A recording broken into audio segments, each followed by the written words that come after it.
Analyse de la pleine lune du 29 septembre 2023 à 11h57, heure de Paris. Bonjour à tous et bienvenue pour cette analyse de pleine lune dans le tout premier signe du zodiaque et qui d'une certaine manière peut venir impulser à la mise en lumière de certains nouveaux départs, certaines initiatives, notamment commencées lors de l'équinoxe du printemps en mars dernier et qui, souvenez-vous, n'a pas été de tout repos puisqu'elle était suivie de l'entrée de Pluton en Verseau. Alors inutile de vous rappeler l'ambiance, notamment d'un point de vue collectif. Cela dit, peut-être que dans votre vie, certaines choses, certaines initiatives avaient pu démarrer autour de cette période et qu'à présent, avec une majorité de planètes rétrogrades, nous avons la possibilité d'y voir plus clair et de nous apercevoir qu'un début de résultat, positif ou non, appréciable ou incomplet, et qui demande à revoir nos méthodes ou l'énergie que nous y mettons. Il est même tout à fait probable que ce soit d'un point de vue concret et que cela puisse pêcher, car il ne suffit malheureusement pas d'y mettre toute sa fougue ou ses plus beaux idéaux pour qu'un projet, aussi beau soit-il, puisse pousser dans la matière. Certains terrains sont infertiles, et ce n'est pas toujours par un manque de soin, même si bien sûr cela peut en faire partie, mais pas que. Il faut donc se résoudre à faire preuve de pragmatisme et d'accepter de nous confronter à l'incarnation, aux réalités concrètes, et de faire avec ce que l'on a, ce que la vie nous offre, voire même ce qu'elle semble nous enlever. Car si nous pouvons croire à tort que nous sommes sous le coup du fatum, nous avons souvent tendance à nous focaliser sur un tout petit bout de la lorgnette, nous privant alors d'une perspective plus large. Ce qui peut nous sembler un problème pourrait au contraire s'avérer une bénédiction, ou du moins une formidable opportunité d'un mieux. Mais l'ego humain étant ce qu'il est, il nous est parfois difficile d'accepter de nous adapter en nous cramponnant, alors souvent plus par peur que par bêtise ou méchanceté, sur ce qui de toute façon n'en valait pas la peine, ou qui ne nous était tout simplement pas encore destiné.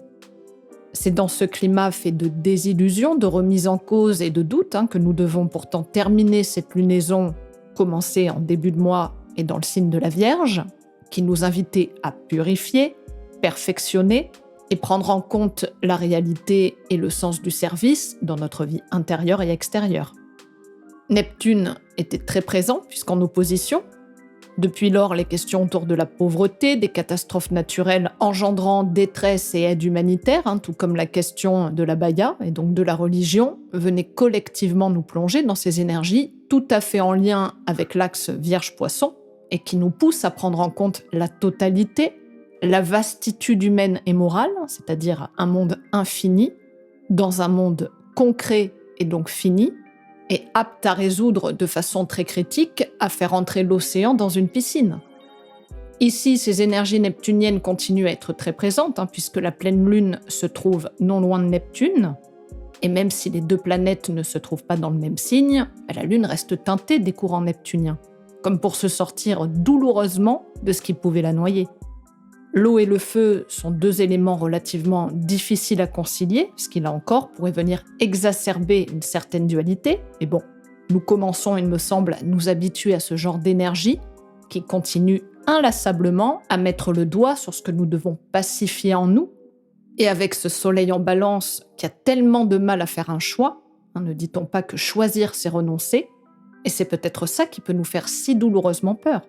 Du moins, l'axe des nœuds est ici fortement remis en question, et il est tout à fait juste d'utiliser cette pleine lune pour conscientiser ces enjeux qui nous demandent de travailler pour les prochains 18 mois. Alors, ne perdons plus un instant, et commençons par le degré Sabian.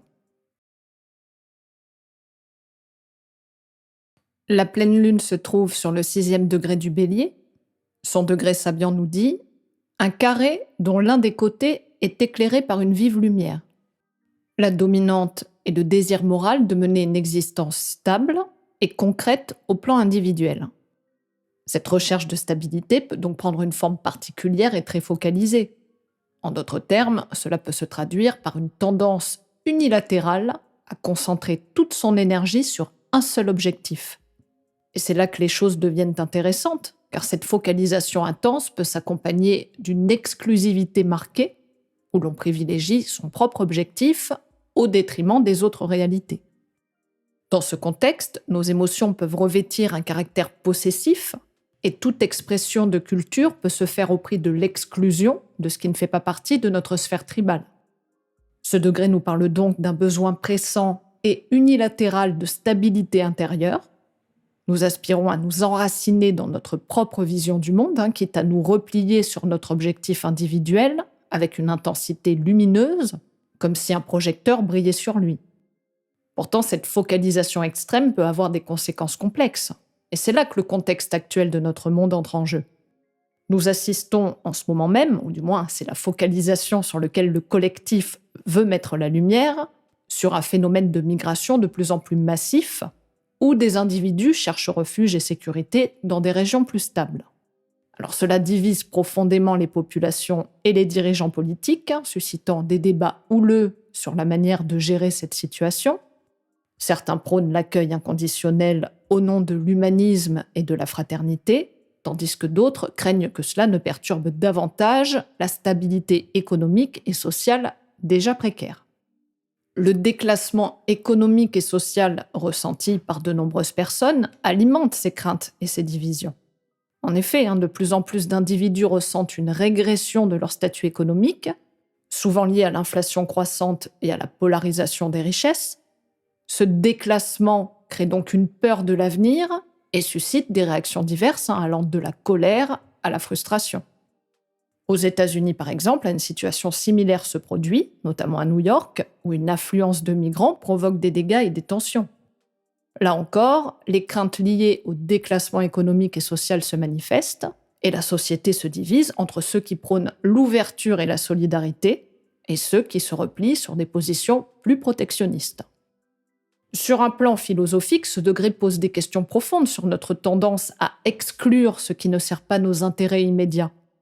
Il nous rappelle qu'il est essentiel de trouver un équilibre entre nos aspirations personnelles et notre engagement envers les autres et le bien commun. Sur le plan psychanalytique, ce degré révèle notre tendance à nous attacher de manière possessive à nos objectifs, ce qui met en lumière notre désir de sécurité et de stabilité, tout comme les angoisses qui en surgissent lorsque ces besoins sont menacés. Cela renvoie donc à la peur de l'incertitude qui peut nous pousser à nous accrocher à la stabilité personnelle, même au prix de la répression de certaines émotions ou expériences. Cependant, ce comportement peut créer des schémas restrictifs qui nous limitent et qui nous cristallisent dans de vieux conditionnements. Sur un plan plus spirituel, ce degré met en avant l'importance de l'inclusion, de l'ouverture d'esprit et de la compassion envers les autres, notamment en transcendant nos attachements exclusifs pour embrasser une perspective plus large et compatissante. Il nous encourage à trouver un équilibre entre nos objectifs personnels et notre connexion à quelque chose de plus grand que nous, que ce soit au niveau communautaire, national ou mondial. Il y a ici un appel à une plus grande conscience collective qui, positivement, doit nous permettre le retour à l'harmonie et non à la guerre et à la division. Ce qui se déroule actuellement dans le monde semble être un reflet de nos conflits internes. Nous nous retrouvons dans une époque marquée par des divisions et des jugements moraux exacerbés, semblables à ce que nous avons vécu pendant la pandémie de Covid. Les idéologies et les jugements moraux prédominent, chacun défendant sa propre vision, sa propre paroisse, et condamnant fermement tous ceux qui ne la partagent pas. Nous sommes en transition vers l'ère du Verseau, où l'uniformisation totale peut sembler tentante, mais souvent au détriment d'une véritable humanité. Cette tentation est pourtant motivée de trop nombreuses fois par des intérêts purement économiques plutôt que par un véritable souci humanitaire. Mais lorsque la morale est instrumentalisée à d'autres fins que le bien commun, elle suscite inévitablement la colère et l'indignation. Neptune joue un rôle majeur dans cette confusion, en nous rappelant que sa tendance au sacrifice fait partie de l'ancien monde des poissons. Ce défi majeur consiste donc à naviguer dans une atmosphère où tout semble flou, sans contour. L'idée ici est d'éviter d'utiliser les vieilles armes et les idéologies qui ne fonctionnent plus de la même manière. Dans le signe du Bélier, la Lune adopte une énergie yang et cardinale de feu. Donc cette combinaison apporte une force dynamique, une impulsion ardente qui pousse à l'action immédiate et à l'expression directe des émotions. Le Bélier est le premier signe du zodiaque, marquant ainsi le début d'un nouveau cycle. Et il incarne l'esprit pionnier, la bravoure et le désir d'initier de nouvelles entreprises. Cette énergie peut inspirer chacun à être plus courageux, déterminé et passionné dans la poursuite de ses objectifs. Cependant, il est essentiel de se rappeler que cette intensité peut aussi rendre les émotions plus explosives et impulsives. Les réactions émotionnelles peuvent être rapides et parfois imprévisibles, donc il est possible que des conflits éclatent plus facilement, car certains d'entre nous peuvent se sentir plus enclins à exprimer ouvertement ce qu'ils ressentent. L'honnêteté et la franchise sont favorisées, mais elles peuvent aussi mener à des confrontations. L'énergie de cette pleine lune peut être bénéfique pour ceux qui ont besoin d'un coup de pouce pour surmonter des obstacles ou pour initier des changements importants. Cela dit, il est important de canaliser cette énergie de manière constructive et de veiller à ne pas agir de manière précipitée ou impulsée seulement par la colère. Cette lune en bélier peut être une force puissante pour le changement et l'innovation, mais elle nécessite une conscience accrue de l'impact de nos actions sur les autres. C'est donc un moment pour canaliser cette énergie de manière constructive, en évitant les tendances possessives ou égocentriques qui pourraient exacerber les conflits. N'oublions pas que Mars, la planète du bélier, est le bras armé du soleil, qui représente notre ego. Au lieu de cela, nous pouvons utiliser cette énergie pour lancer des initiatives qui profitent à la fois à nous-mêmes et à la collectivité. Le soleil est ici en balance, tout en restant ouvert à des perspectives plus larges et en développant notre compréhension des besoins des autres. Alors à présent que nous nous sommes intéressés au socle de cette carte, il est temps de passer aux aspects.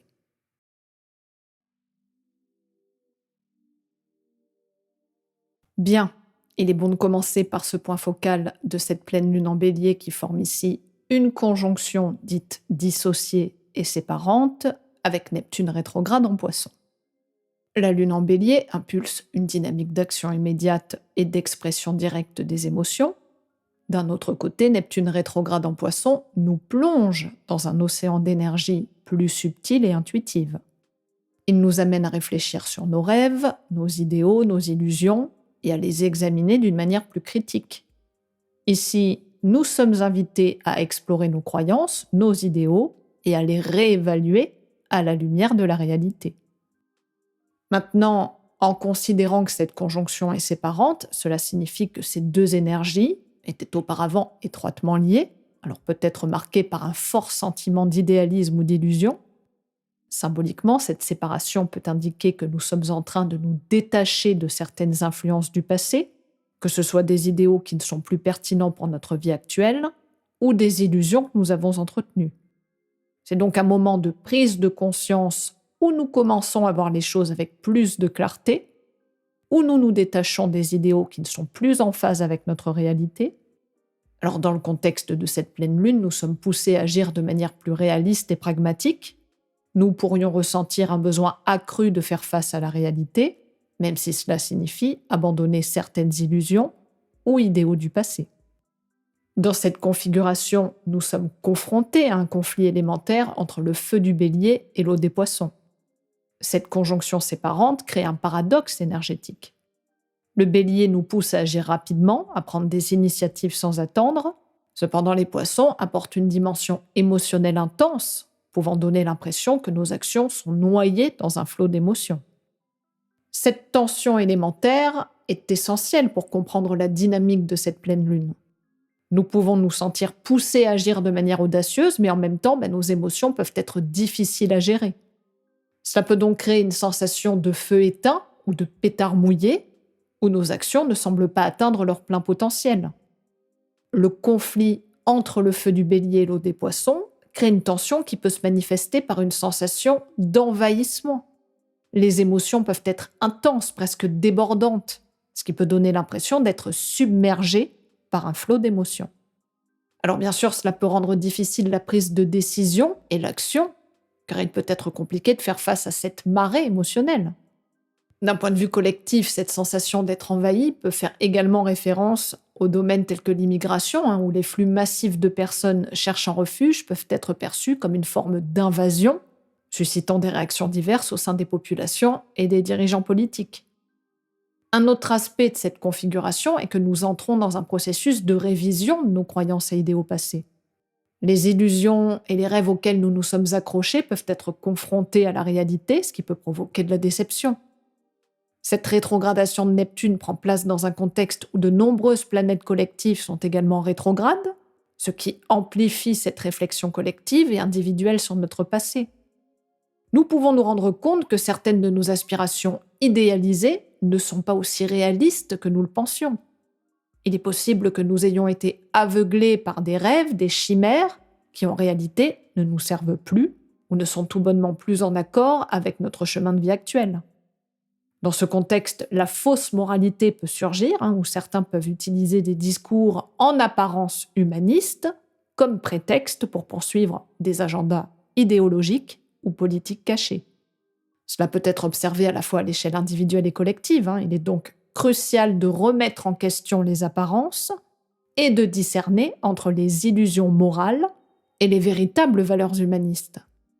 Ce processus de réévaluation de nos croyances et de nos idéaux, accentué par Neptune rétrograde, peut être difficile à vivre. Il peut remettre en question notre vision du monde et nos convictions profondes. Cela dit, il offre également l'opportunité de grandir et de se libérer des illusions pour embrasser une spiritualité plus authentique et des valeurs humaines plus sincères. L'opposition avec le Soleil en Balance nous rappelle la nécessité d'équilibrer nos désirs individuels avec les besoins de la communauté. La Balance est le signe de la coopération, de la diplomatie et de la quête de justice. Donc les questions de justice sociale, d'équité, de compromis peuvent devenir particulièrement importantes à cette période. Dans le contexte actuel, cette opposition peut être liée au débat sur les droits de l'homme et la façon dont nous abordons les problèmes collectifs. Certains peuvent être enclins à agir de manière impulsive pour défendre leurs idéaux, tandis que d'autres chercheront des solutions qui favorisent la paix, la coopération et l'harmonie sociale.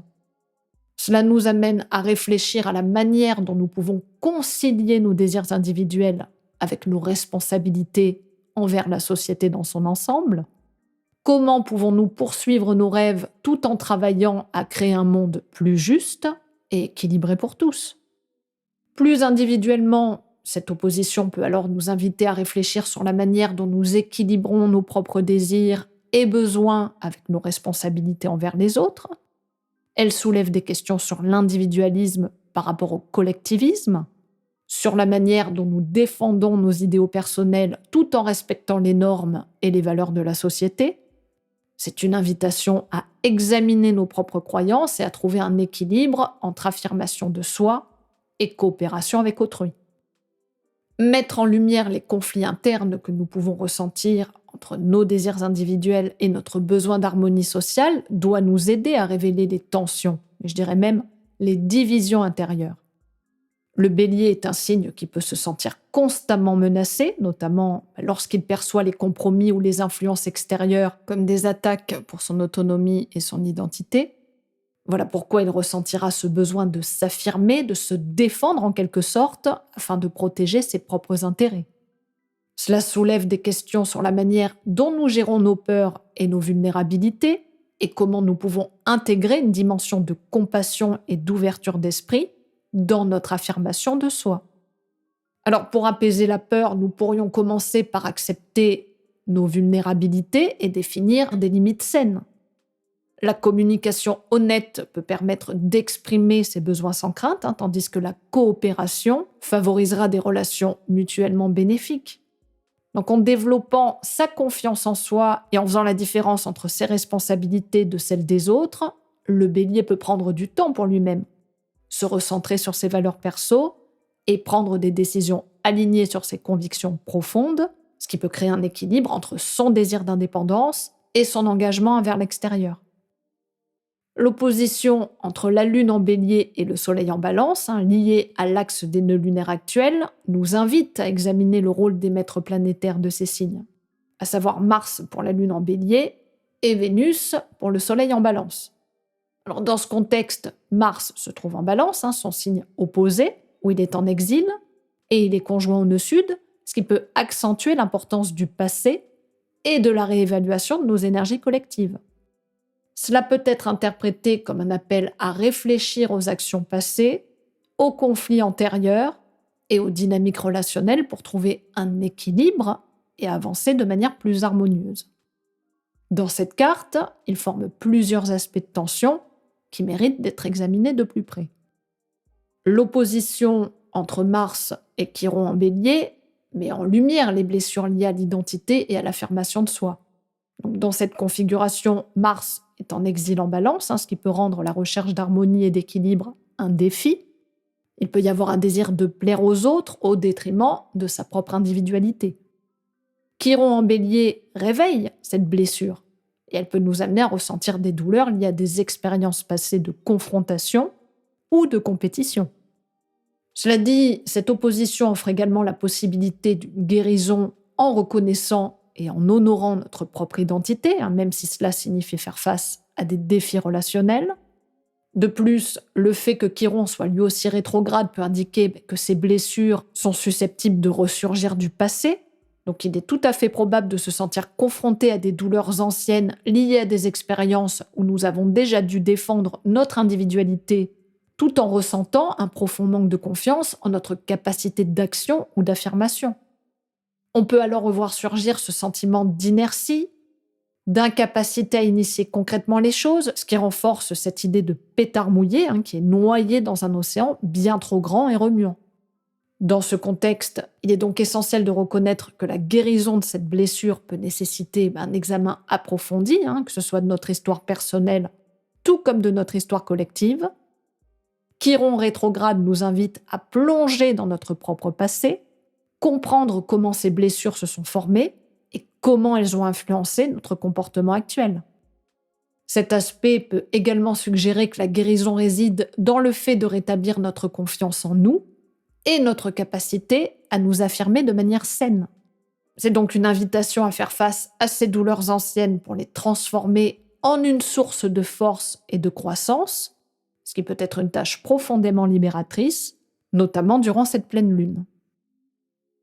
Le carré décroissant à Pluton rétrograde en Capricorne peut susciter de grandes tensions et des confrontations puissantes, car Mars en Balance cherche l'harmonie et l'équilibre, tandis que Pluton creuse profondément dans les questions de pouvoir et de transformation.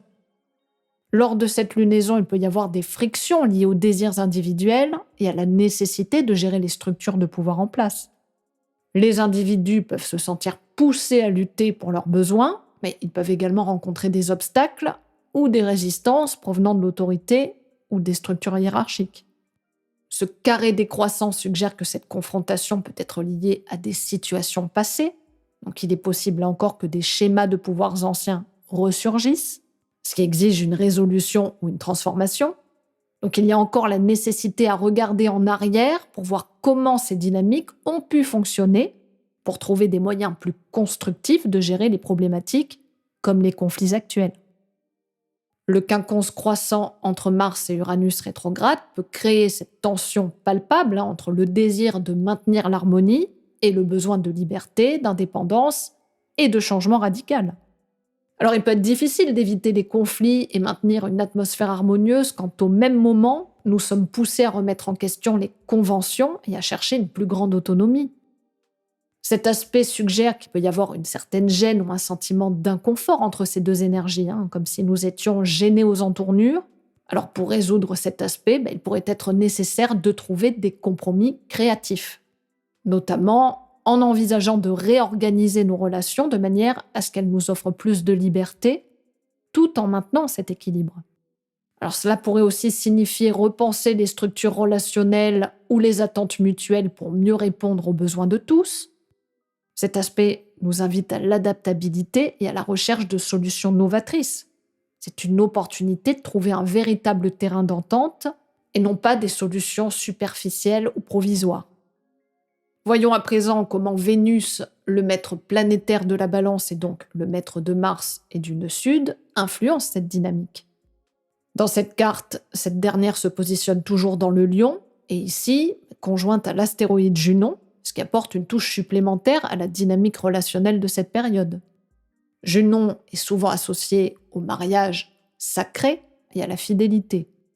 Ainsi, cette conjonction peut mettre en lumière des questions liées à l'engagement dans les relations, à la façon dont nous investissons notre énergie dans nos partenariats et à notre désir d'être reconnus pour notre unicité au sein même de ces relations. Pendant cette pleine lune, nous pourrions donc ressentir un fort désir de nous exprimer de manière authentique, et notamment par la recherche de partenariats qui permettent de briller et de montrer sa véritable essence.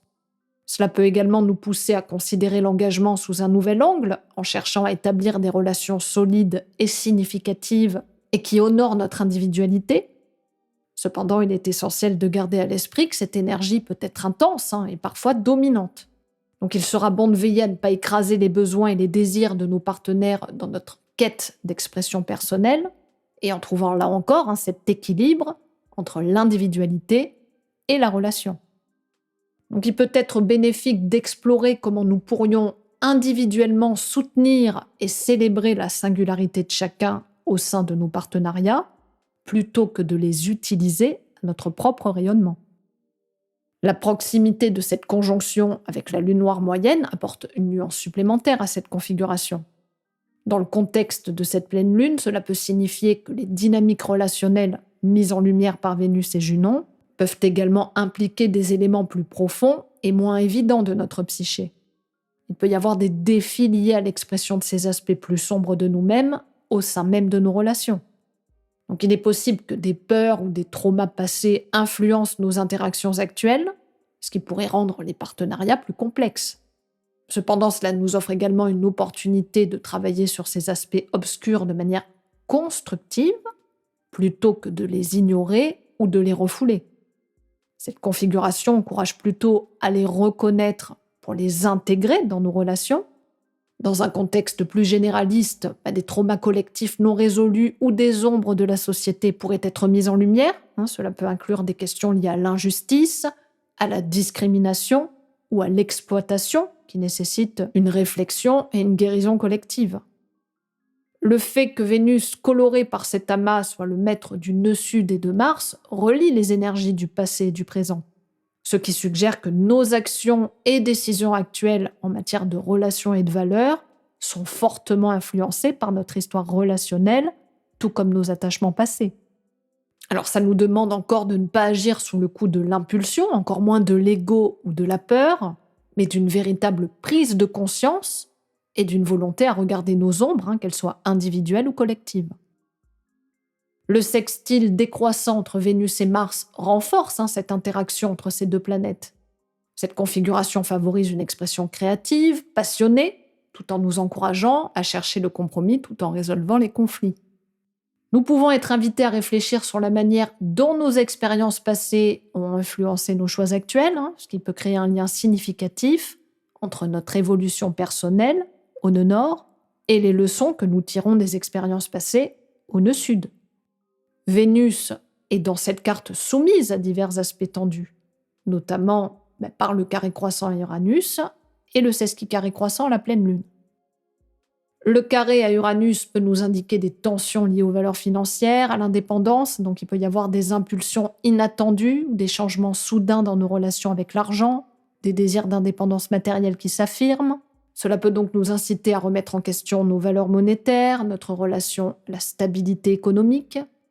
Le sesquicarré avec la pleine lune en bélier peut signifier une tendance à pousser trop fort pour obtenir ce que nous voulons, en particulier en ce qui concerne nos valeurs, nos relations, notre rapport à l'argent, à la matérialité. Donc il y a un risque de devenir trop égoïste ou obstiné dans nos désirs, ce qui peut créer des tensions difficiles à gérer. Il est essentiel ici de reconnaître cette dynamique, de prendre du recul pour éviter de forcer les choses ou de devenir trop centré sur soi. Au lieu de cela, la nécessité de trouver un équilibre, décidément ce mot va revenir régulièrement, normal, on est en balance, donc cette nécessité est essentielle, plutôt que de pousser les choses au-delà de ce qui est nécessaire. Donc c'est un appel à la pondération et à la réflexion plutôt qu'à la colère immédiate et qui sans véritable réflexion peut provoquer plus de dégâts qu'autre chose. Ici, Mercure en Vierge, dans le contexte actuel de cette pleine lune, prend une signification particulière. Cette position renforce la tendance à la réflexion analytique et à l'intention portée au détail. Mais elle le fait dans un contexte où les énergies sont dynamiques et impulsives, notamment grâce à la dominance du bélier. Mercure en Vierge peut nous aider à canaliser cette énergie en nous incitant à être méthodiques et précis dans nos actions. Cela peut être un atout précieux pour modérer l'impulsivité naturelle du bélier. Nous pouvons donc utiliser cette influence mercurienne pour réfléchir avant d'agir, planifier nos actions de manière méticuleuse et prendre en compte les petits éléments qui composent nos projets. D'ailleurs, Mercure en Vierge peut également nous encourager à examiner de plus près notre dévouement et les sacrifices que nous sommes prêts à y faire. Cela peut être l'occasion de réfléchir à nos valeurs, à ce qui compte vraiment pour nous, et à la manière dont nous pouvons concilier nos idéaux avec nos actions concrètes. Ici, Mercure en Vierge nous pousse à rechercher la cohérence entre nos pensées, nos paroles et nos actes. Alors le trigone avec Uranus et Jupiter, tous deux rétro en Taureau, nous invite à utiliser de manière très pratique les opportunités qu'il offre. Uranus peut nous parler de la recherche de moyens innovants pour gérer nos ressources, investir de manière avisée, ou même repenser totalement nos priorités matérielles. La rétrogradation de Jupiter amplifie cette réflexion. Donc le trigone avec Mercure nous incite à envisager des projets concrets et à élaborer des plans réalistes pour les mettre en œuvre, notamment lors de sa reprise en marche directe. Donc pour le moment, il est propice d'organiser, que ce soit nos finances, nos biens, nos ressources, de manière méthodique, en tenant compte des détails importants et en nous permettant une vision plus large que par le passé. Mentalement, nous avons les clés en main pour parfaire ce travail très ancré, très humain, qui finalement doit prendre en compte le fait que pour vivre en harmonie sur cette terre, que ce soit avec notre écosystème ou avec les gens qui nous entourent, nous ne pouvons pas simplement nous borner à nous reposer sur la foi, la bonne volonté des autres ou la promesse de certains. Nous devons initier, certes, mais en nous positionnant très pragmatiquement sur la réalité et non pas sur ce que nous désirions qu'elle soit. Et c'est pour cela que nous devons prendre en compte l'altérité, la différence, les oppositions.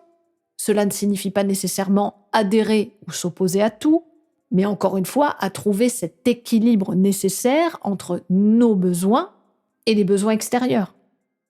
Dans cette phase de grande réinitialisation encore très incertaine, nous devons nous préparer à naviguer dans un monde en mutation, où les valeurs matérielles, la stabilité financière, l'écologie, bref, tout ce qui fait que nous sommes des êtres humains incarnés, sont remises en question.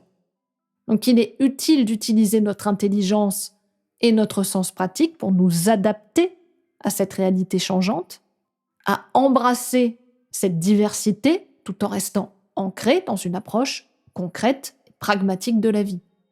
Donc cette période est vraiment cruciale pour préparer l'avenir avec confiance et surtout clarté d'esprit. De plus, le trigone, encore certes large, que Mercure formera avec Pluton rétro en Capricorne, renforce le message de transformation et de profondeur de la pensée qui émane de cet aspect. Il nous invite à plonger encore plus profondément dans notre psyché pour découvrir des vérités cachées et les possibilités de transformation personnelle. Donc cela renforce cette idée que nous devons être prêts à nous transformer intérieurement pour mieux faire face aux changements extérieurs et sur lesquels nous n'avons de toute façon aucune prise. Il est nécessaire de remettre en question nos propres schémas mentaux et nos croyances limitantes pour nous adapter aux nouvelles réalités qui se présentent. Cette période de réflexion profonde peut nous aider à trouver des solutions créatives et innovantes pour relever les défis qui se dressent devant nous. Et c'est vrai qu'ils sont très grands, très puissants et très exigeants. Donc nous sommes invités à plonger au cœur de nous-mêmes et à explorer les eaux profondes de notre être intérieur. Les défis et les opportunités qui se dressent devant nous comme des phares doivent nous guider et non nous perdre dans cette quête de compréhension de soi et d'évolution personnelle. C'est un moment où nous pouvons choisir de voir ces défis comme des énigmes à résoudre plutôt que comme des obstacles insurmontables. Dans cette recherche intérieure, nous pouvons nous inspirer de l'arcane de l'ermite dans le tarot de Marseille, tiré de la date de cette pleine lune et qui symbolise la sagesse acquise par l'expérience et la nécessité de se retirer momentanément du tumulte extérieur pour trouver des réponses à l'intérieur de nous-mêmes. En fin de compte, l'ermite nous enseigne que la solitude peut être une alliée précieuse dans notre quête de vérité. Alors au lieu de craindre l'incertitude et les changements, embrassons-les plutôt comme des catalyseurs de notre croissance. Neptune, non loin de cette pleine lune, nous demande de naviguer avec confiance sur ce chemin en mutation, car chacun de nous détient la clé pour éclairer son propre chemin à travers les ténèbres. Alors en nous tournant vers l'intérieur, en ayant l'humilité de se poser les bonnes questions plutôt que de vouloir y répondre à tout prix, et en embrassant la sagesse intérieure qui émerge de toute façon toujours de l'obscurité, nous sommes prêts à avancer avec clarté et assurance vers un avenir qui ne demande qu'à être écrit par nos propres initiatives. Et nous voilà arrivés à la fin de cette analyse qui, je l'espère, vous permettra de pouvoir non pas prendre tout ceci comme des réponses clés en main, mais plutôt comme une invitation à la réflexion et à vos propres interrogations. Je vous remercie d'avoir partagé cette exploration en ma compagnie et une fois de plus, pour vos retours, vos pouces et vos partages. C'est une contribution algorithmique plutôt appréciable pour mon travail, alors je tenais à le préciser. Permettez-moi de vous souhaiter une pleine lune tout en équilibre et en réflexion positive. Et puis, si vous vous trouvez confronté à quelque colère ou agressivité que ce soit, la meilleure réponse sera toujours son pendant. Prenez bien soin de vous et je vous dis à très bientôt pour de nouvelles aventures astrologiques.